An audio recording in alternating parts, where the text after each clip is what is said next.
Michaela Timpson, who is doing her thing. Speak about the GOAT, Caitlin Clark. We all know Caitlin Clark is set to have an MVP season in year 3 after returning from injury. Michaela Timpson had a quote about Caitlin Clark that is very, very interesting that we have to get into. Caitlin Clark just became the most dominant force in women's basketball, and the established players are losing their minds. While certain co-founders are playing both sides with their new startup league, there's a massive conflict brewing that nobody wants to talk about. The scheme to undermine the WNBA is completely falling apart. This power struggle just hit a wall that's about to change everything. What do you think? Is Unrivaled actually looking out for the players? Or are they just trying to tear down the WNBA while Caitlin Clark controls all the cards? Drop your thoughts below. Clark's a great teammate. Pretty much everybody. This ain't a Chicago Sky situation where Courtney Vandersloot got to go on camera and defend herself because somebody said something they weren't supposed to. So we've got young talent Michaela Timpson dropping some real facts about the phenomenon that is Caitlin Clark. It's wild how the story flips when people actually get to play alongside her instead of throwing shade from the bench. Timpson just proved what everyone with half a brain already figured out. Caitlin is the perfect teammate. She's genuine, she stays humble, and she's dealing with pressure that would crush these Unrivaled founders like paper. Pure facts. I love her. The things she's able to control and that she doesn't show. I couldn't imagine going through the stuff she goes through, but she stays strong. Now, that's just kind of referring to the spotlight. Everything you do is being talked about, is under a microscope. Every missed shot, Now here's why this whole thing matters so much. While the rookies and genuine stars are locked in on basketball, the veterans are busy scheming behind closed doors. There's this huge question mark hanging over the 2026 WNBA season and whether it's even going to happen. Word is, there's some serious talk going on about what goes down if there's a work stoppage or negotiations completely fall apart.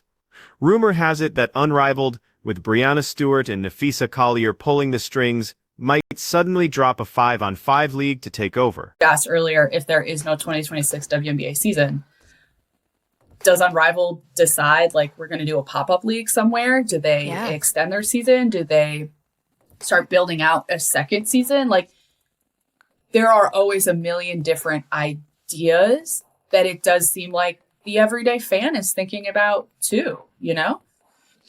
And to say for the record, and this is how I feel, I don't think that Breanna Stewart and Nafisa Collier are actively trying to sabotage the WNBA. Are you kidding me right now? You honestly believe some brand new startup is going to knock out the top women's basketball organization on the planet? That's laughable, but the punchline is pretty bitter when you think it. We've been screaming about this conflict of interest for months, and now the fans are finally catching on to how desperate this looks. You can't run a competing league while also sitting on the WNBA board without everyone questioning what you're really up to. It's like running Pepsi while you're on Coca-Cola's board, and then acting shocked when people side-eye you every time the profits tank. Come on now.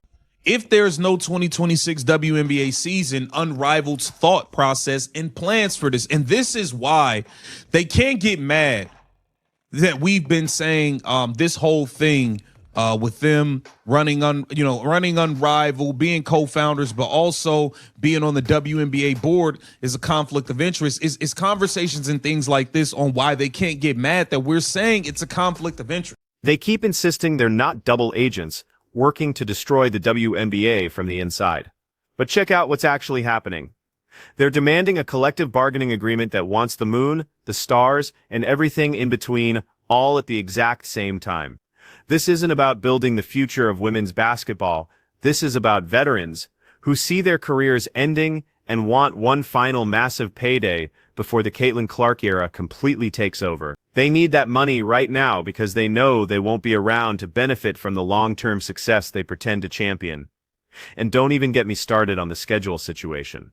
Did you catch the WNBA dropping the 20? The players were all over social media, acting confused and outraged. Why would they book arenas if we haven't even agreed to terms?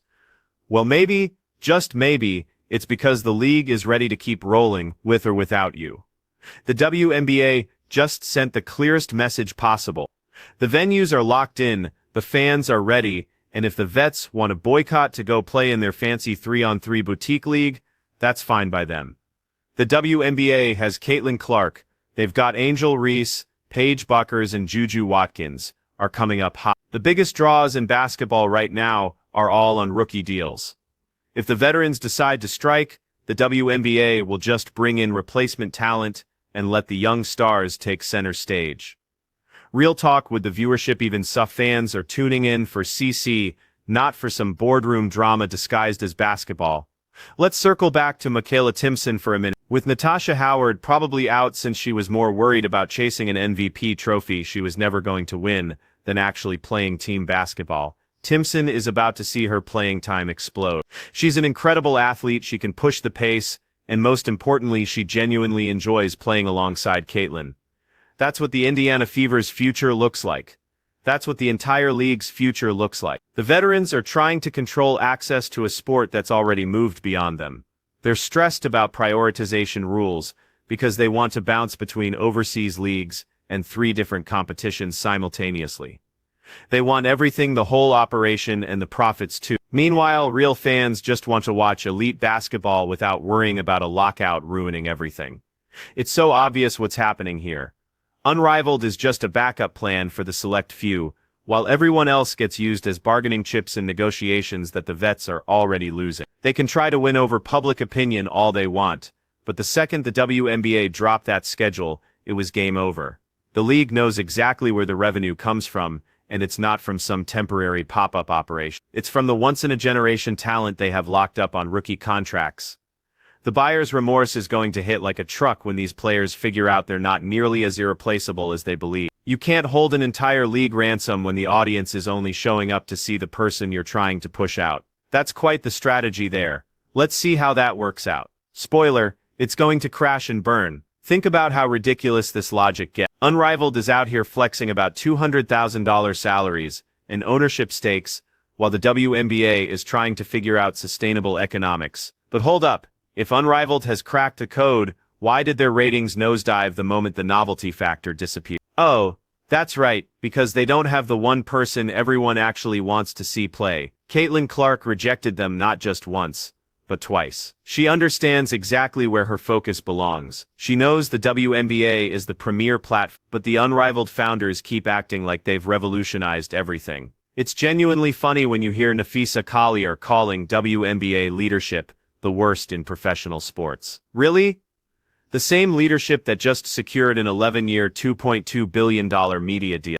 The same leadership that has expansion franchises paying $250 million just for the opportunity to join. Maybe, and hear me out here, maybe the leadership isn't what needs fixing. Maybe the issue is a group of players who think they're more important than the product they're supposed to be selling. And let's keep it real about this equity discussion. Unrivaled offers ownership stakes to players because Unrivaled desperately needs reasons for people to care about what they're doing. The WNBA doesn't need to hand out equity to remain the best league on earth. It already holds that title. Demanding a 50-50 revenue split when the league is still navigating its first real growth explosion is like asking for a promotion on your first day because you noticed the company's stock went up. The veterans are gambling with the momentum of women's basketball as a whole. They watched the record-breaking viewership from Caitlin's rookie season and decided that revenue belongs to them. Sorry, but that's her impact generating that money. Fans didn't show up to hear complaints about travel schedules. They showed up to watch logo threes from 30 feet out. If the 2026 season gets canceled, the veterans lose everything. Their endorsement deals, their platform, their relevance in the sport. Caitlin Clark will still be Caitlin Clark. She could spend a year relaxing, film a handful of State Farm commercials, and return wealthier than ever. That mid-tier veteran pushing for a work stoppage will be working a regular job by fall. This whole backup league concept for 5-on-5 is the ultimate insurance policy for people who know they're about to get replaced. They want a space where they control the story, where they get to be the headliners, without having to compete against the rookies who are actually filling the seats. It's a vanity project dressed up as worker solidarity. Makayla Timpson's perspective is so refreshing because it doesn't have that bitter gatekeeping vibe we're seeing from the top of the Players Association. She's just focused on basketball. She recognizes Caitlin's work ethic, appreciates her personality, and wants to build something together. That's what being a teammate means. That's what a league should represent. Instead, we've got people constructing escape routes from a building they're actively trying to burn down. The WNBA releasing that schedule was the ultimate reality check moment. It sent a clear message to the players.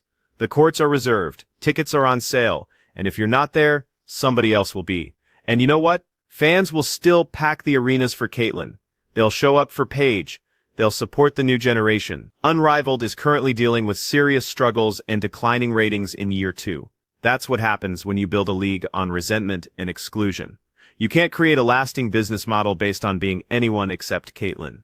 The market has made its choice crystal clear. The regret is setting in because the leverage they thought they possessed was completely imaginary. They tried to halt the WNBA's momentum to force better terms, but they forgot they're not the ones steering this ship anymore. Caitlin Clark has the wheel. The rookies are powering the engine. The veterans are just passengers who are trying to grab control and crash everyone into a wall. But the WNBA is a massive operation. It doesn't change course just because a few people are making noise on deck. The conflict of interest is so blatant, it's almost admirable in its boldness. You've got Nafisa Collier and Breanna Stewart running a league that directly benefits if the WNBA collapses. How is nobody investigating this situation? If this happened in the NBA, Adam Silver would have shut it down immediately. But since it's the W, everyone's walking on eggshells. Well, those eggshells are cracking, fans are over it. We want to see Fever versus Sky matchups. We want to witness new rivalries developing. We don't want some 3-on-3 tournament in Miami that feels like glorified practice scrimmages. The instant regret is coming when those paychecks stop arriving and the WNBA moves forward with a younger, cheaper, and more popular roster. If I'm running the WNBA, I don't give an inch. I let that schedule stand. I let fans buy merchandise, and I let the veterans realize that the unrivaled lifestyle isn't as glamorous as their Instagram posts suggest. True sustainability comes from organic growth, not from holding a season hostage because you're upset that a 22-year-old became the face of your sport. Let's get back to actual basketball for a second. Picture the Fever next season. Timpson and Clark running fast breaks together. Athletic ability off the charts. Shots dropping from everywhere on the court. That's what we're here to witness. We're not here for side projects, or pop-up leagues, or heated meetings in conference rooms. We're here for the competition. The veterans need to take a hard look in the mirror and realize they're currently the antagonists in a story where they think they're the hero. You're not protecting the players, you're protecting your own interests at the expense of the league's future. And the most frustrating part, Caitlin Clark is handling all this with more class than the rest of them combined. She stays focused, keeps quiet about the drama, and just keeps dominating. That's exactly why the regret is hitting so hard right now. They tried to break her spirit, they tried to work around her, and they tried to replace the league she single-handedly saved. And here we are, staring at a 2026 schedule that doesn't need them nearly as much as they need it. The truth is, Unrivaled started as a solid concept on paper, giving players a domestic option during the off-season. But the moment it became a negotiating weapon and potential WNBA replacement, it lost its way completely. It turned into an exclusive club for the popular kids who are just now realizing they're not the main event anymore. So to the co-founders, keep your ownership stakes. Keep your 3-on-3 exhibition. We'll be watching the WNBA, supporting Caitlin Clark, and seeing the league evolve into the powerhouse it was destined to become, with or without the people who tried to sabotage it. The irony of this whole mess is that by creating Unrivaled, they've actually made themselves very much rivaled by the fans they desperately need. You can't insult people's intelligence by pretending there's no conflict of interest here. You can't act like a league without the most popular player in the sport's history has figured out the secret formula. The formula is simple. Put your best players on the court, play the game, and cut out the political nonsense. Caitlin Clark is doing exactly that. Michaela Timpson is doing exactly that.